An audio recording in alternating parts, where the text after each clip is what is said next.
guys, nakakasilaw naman ang ganda ko. Oo, private. So yan si mother at ang kanyang bunsong anak. Bunso. So yan guys, nakabihis ang inyong Bicolana. Nakabihis. Dahil mag-inquire ako. Ano na ngayon? Ngayon pa lang ako mag-aasikaso ng sa school. Mag-inquire pa lang ako guys. Tapos sabi ng ng kaklase ko, si Janelle, mag-exam daw. So, hindi ko alam. Siguro, kahit mapasaman o hindi, makakapasok ata ako kasi nga, private yun. Uy, private yun. Siyempre, guys, pera pa yun napapasok sa school nila. Ganun yun. Tapos yan, on the way na ako. Bye-bye, guys! Bye-bye! Pupunta pa ako ng Lidong kasi nandun si Janelle. So, nakaasikaso na si Janelle ng requirements niya kasi mas nauna siya sa akin nung pa lang tawag dyan nung basta yun nasikaso dyan na yung requirements niya. So ngayon mag-enroll na siya, ako mag-inquire pa lang at mag-exam, tapos after asikasuin ko yung mga requirements ko, tapos saka na kasi nakita ko sa page nila ang first day of class is August 5. Oo guys, kaya malapit. Yan. Nakahilis kasi ang inyong Bicolana. Hindi naman siya yung ganito lang ka I mean, mababa lang ganyan. Ganyan lang. So yan guys, see you there. Hindi pa ako nakakapasok sa Mariners. Hello show world sa mga Mariner. Ano tawag yan? Mariner. Mariner. Yan. Tama ba? Hindi basta mamaya malalaman ko. Hindi ko kasi yun alam eh. So yan, first time natin makakapasok doon. So guys, see you there. So yan guys, nandito na kami sa Marinos. Ayan siya guys eh. Diba? Cutie. Yan, kasama ko si Janelle. Rebonded na siya.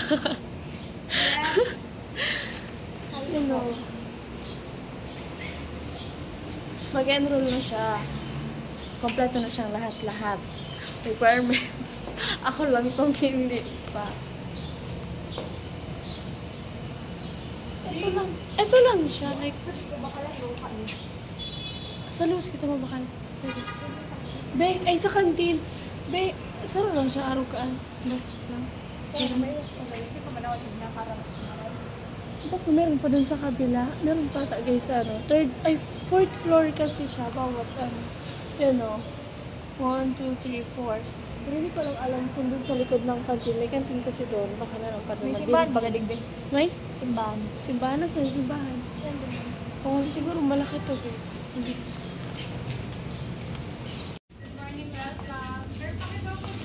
guys, sasabi nila doon muna kami.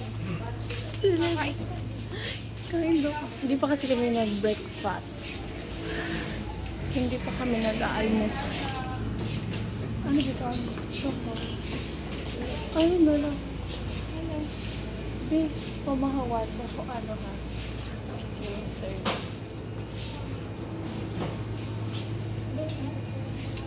Donut na lang. Ayun na lang. Donut na lang. Tapos mag-exam pa pala kasi hindi ako kumain. Go na. Ano ba? Gusto mo yan ba? Sure. Yes. I-ready mo na yun.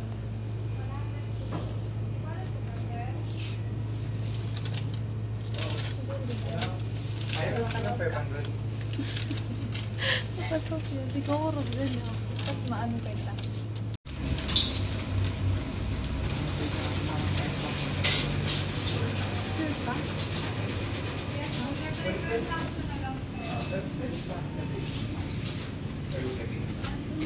Okay. Go na.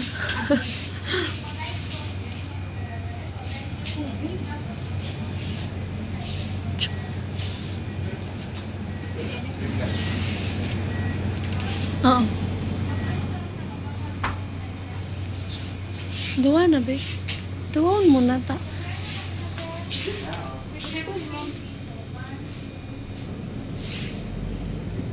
Be, nature spring, be. Nature.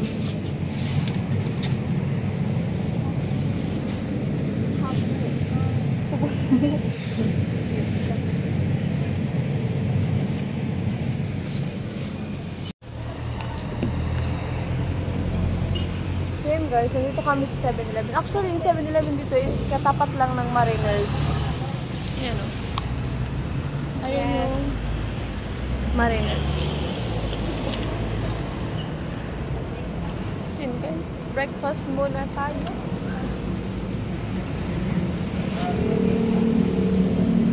Ano dito sa bag ko, cellphone?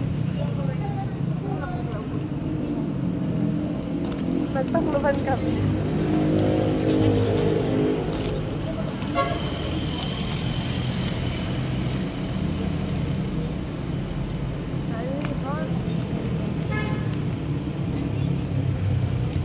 Bago pa lang. Ayan, bago.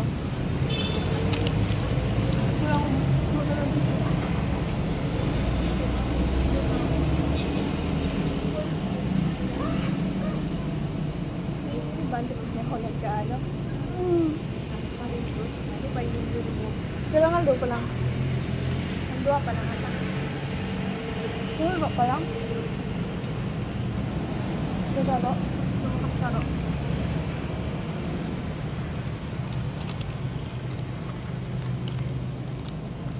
Mayroon kong duman. Dapat duman.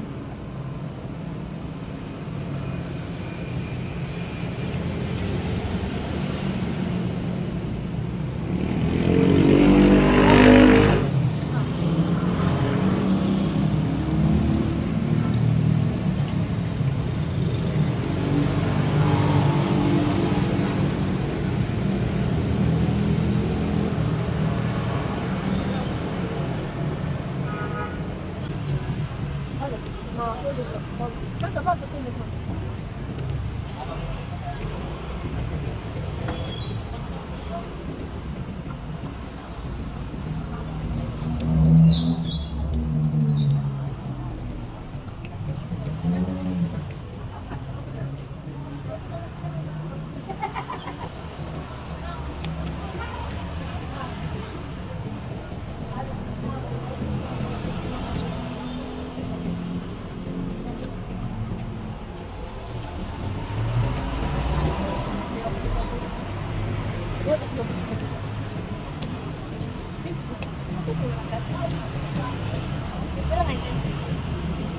So ako lang about to 125. 125 lang? 125. Ano?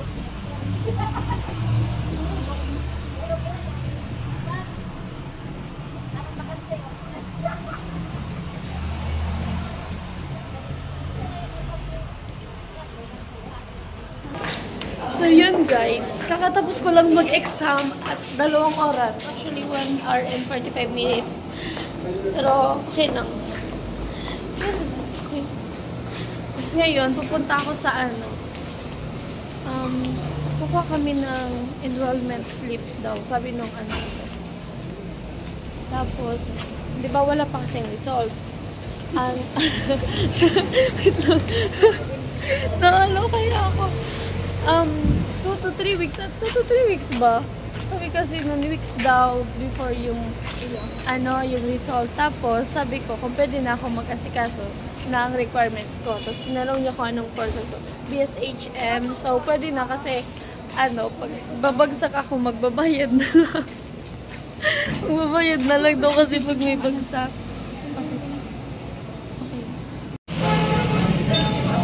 Guys, nandito na ako sa labas. At dito kami sa gilid. Nandito na kami sa dito tayo bibili sa gilid. Tapos yon, kumuha na ako ng enrollment slip. Kaso, hindi pa ako makakapa-interview. In-interview pa din? Hindi pa ako makakapa-interview kasi nga wala pa yung yung MCAT, diba? yung MCAT na tinake ko kanina, wala pang result. Kailangan, so paano yan? Sa bagay, hindi pa naman naabot yun ng August 5. So, yan, asikasuin ko muna yung mga requirements. Tapos, kasi sureball naman kasi talagang makapasok dito. Pag may bagsak daw, kasi like, 3 subject kasi yung tinake. Tapos kanina, alam mo, kapag nag-take ako, murong ako, B. As in, Pabalik ka na kita. oo. Tapos, 3 subject kasi nga, yung English, Math, tsaka Science. Tapos, pag may isang nabagsak na subject, 1-2 yung babayaran kada isang subject. So, pag 3 yung bagsak, 3-6. So, hindi naman siguro guys, hindi ko alam, kinakabahan lang talaga ako. Tsaka, tingnan nyo yung mukha ko. Nandito kami sa labas. Yan, dami ko pang gagawin na, aasikusin na requirements. Magpapamedical, police clearance. Diba? Diba na ano mo na yan? Okay din. Sa'yo na lang ako magtatanong. Iba naman sa... Magpa-medical. Saan mo magpa-medical? So, yun, magkano bayad mo pagpa-medical? 750. Okay, 750 daw. Saan may, alam ko may mura eh, nasa 600. Paras tayo, BSHM. So, in case wala daw ditong tourism, di ba? Wala pang tourism, sabi nung ano, kasi bago ako nag-exam, nagtanong ako, sabi ko may tourism po.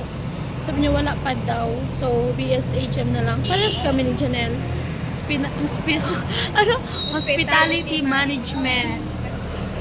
Yes. So yan guys, kaya pala wala pang tourism kasi soon to open pa lang. Yan o. Soon to open. BS Tourism Management. Yan. Ayun yung entrance. Exit. So nandito kami sa 7-Eleven. Natatakot na ako sa bayaran. Wala pa yung bayaran pero natatakot na ako. Matutuloy ba yung dibu? Parang hindi. Yun guys, nakauwi na tayo. Nakauwi na ako. At hindi na nga pala ako nakapag-video pa sa Janelle. Ayun, pinauwi ko na din. Inuwi ko na sa mama niya. Char. Ayan. Requirements na lang guys. So, kusuyin natin. Yung magpapamedical tayo. Grabe naman, daming gastos. Pag sa kailangan kasi, kung dito kasi sa health, sa center, dito sa Santo Domingo, libre yung pagpamedical. Kaso, lang, hindi yung sa kasi, yung sa government, sa mga community college, ganon. Yung kailangan nila is yung lang, parang dun kasi sa nawawala ako. Kailangan ng, yung sa laboratory, ganon, kailangan yung, basta yung medical as in kompleto lahat, kaya kailangan magpa-medical sa hospital talaga, para, ayun na nga, magbabayad. Kasi si Janelle tapos na siya, ang pinayaran niya raw 750, ganun. Tapos, meron ako nabasa ata 600 lang. Saan ba yun? Hanapin ko kung saan siya. Diyan sa Legazpi, meron lang din. Pero, naghanap kasi ako ng mura kung saang hospital dyan sa Legazpi. So, yun na guys. At, alauna na. Yes, at kumain nga pala ako doon. Hindi nga lang ako nakapag-video na talaga kasi, ayun, nahiya na ako. Ang daming tao. Yan na guys, bye! Abangan nyo kung anong susunod na pangyayari at saka mag-vlog pa ako nung pagkuha ko ng mga requirements. So yun guys, abangan nyo yan. Thank you for watching! Thank you sa sponsor. Ayan, biglaan lang to. Alam mo bakit? Kagabi lang, chinat ko talaga si Janelle. Sabi ko, anong mga ganun-ganon. So yan, thank you kay Sir B. Coleman. Pinaano niya kasi ako, pina-inquire doon. Sabi niya, mag-inquire ka muna doon. Kasi kung sino muna yung mga anek-anek. So, thank you po, Sir B. Coleman. Ayan, eto na, update. Eto na yung paper, yung enrollment slip. Ito na. Ayan. Hintayin ko na lang yung result.